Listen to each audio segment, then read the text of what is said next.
Cześć, witamy and welcome back.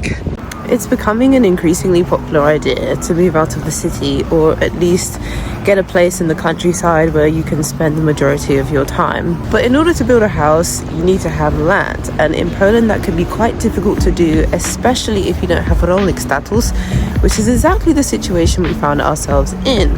So, what do you do then?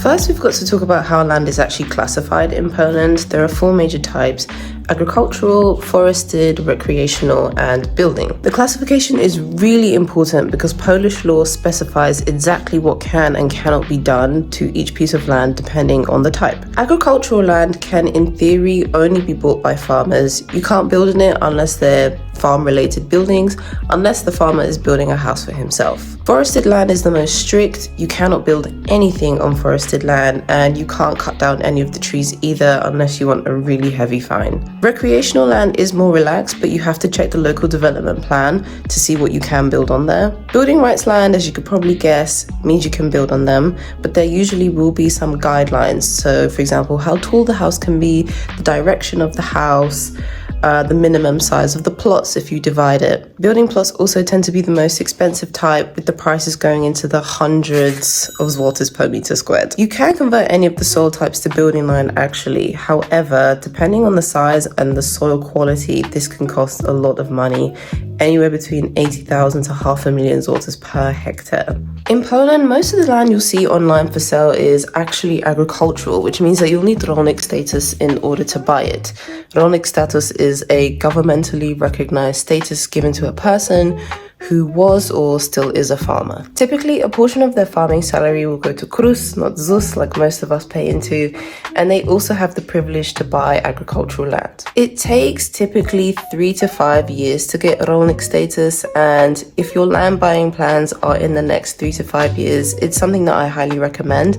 I won't go too deep into this, but my friends have started doing this and my husband, and I believe it's something that will pay off for us in the next 3 to 5 years. If you're watching this video, then most likely you don't have rolnik status and you want to buy a plot of land anyway. If the plot that you're interested in has building rights, then no matter the size, you can buy it freely. You don't need to be a rolnik to do that. If the plot is agricultural, you might be able to buy it based on a few conditions. The first depends on the size. If the plot is 3,000 meters squared or less, the law says that you can buy it without rolnik status. You don't need to do any agriculture activities. You can build a house on it. And if you want to just build a house and grow a few vegetables, then this will be more than enough, and probably more than enough for most people. If the plot is larger than 3,000 meters squared, but smaller than 10,000 meters squared, then you can try to buy it.